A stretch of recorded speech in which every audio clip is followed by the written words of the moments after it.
It didn't feel great to be Googling cool Valentine's Day events for singles. It was my first Valentine's Day in New York City and my third one alone. And I was in a weird spot in my 20s where all of my friends were in long-term relationships. I didn't want to be around them, and I didn't want to be alone. And I found the perfect event online. It was a Moth open mic at the Housing Works bookstore in Soho, and the theme was Love Hurts. And I thought, perfect. I'm gonna go and be sad and bitter and lonely with a bunch of other sad, lonely, bitter people, and I would feel some sense of togetherness. And so I put on my coat and I went. And when I got there, I didn't think anything of it. I just put my name in the hat. And when the first storyteller started, I started to squirm. I was like, oh, they said this was an amateur open mic, but it didn't feel super amateur. They were really good. And so I sat there squirming in my seat, just hoping he wouldn't call my name. And then the host looked a little funny at the sixth name, and I knew it was me.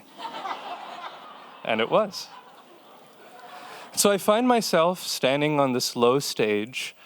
There are a couple hundred people in the crowd, and there are people up on the staircase and up on the second level and all around me.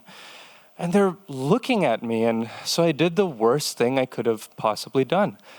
I told the truth. I hadn't prepared well enough to lie, and so I just told them that I was really, really sad that day. And I'd had my first kiss when I was 20, and the girl that I kissed, I felt that she was the love of my life, and we were together for a long time and thought for a long time that there would always be an us. And I told them that since the 2 years that we'd broken up, the thing that I missed the most was just holding hands with someone, right?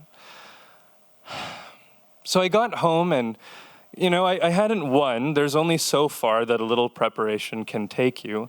But I still went home feeling like a winner, I'd gone on a stage and I'd done something really brave.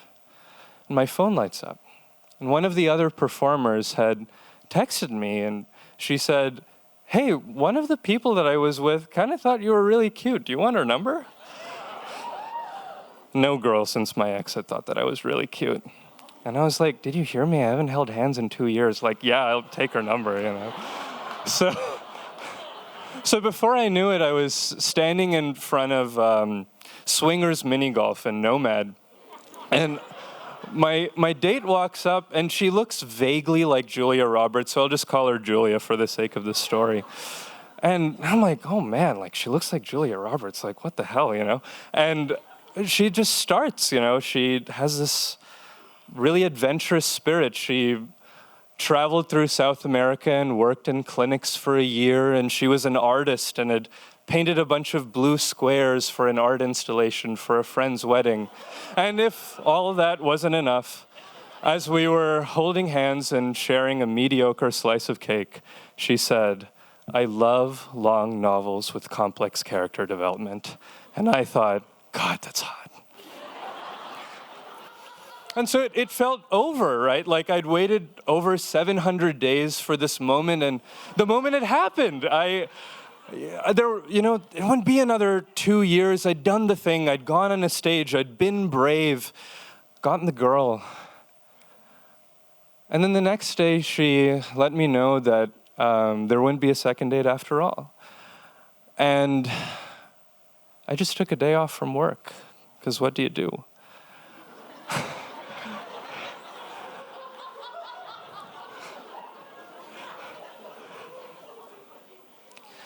I so badly wanted a boring and listener, I married her kind of story, That's the story I wanted. But real life isn't really like that, Real life is sometimes being alone when everyone's together. Real life is oversharing on a stage. And real life is thinking that everything's leading to something that's going to work out, and sometimes it doesn't. And so now when I'm sitting in a subway station and I'm wishing I had someone to hold hands with, because I still dream about that, you know? I just remember, hey, you know, I can just kind of stuff my hands in my coat pocket and just keep on walking.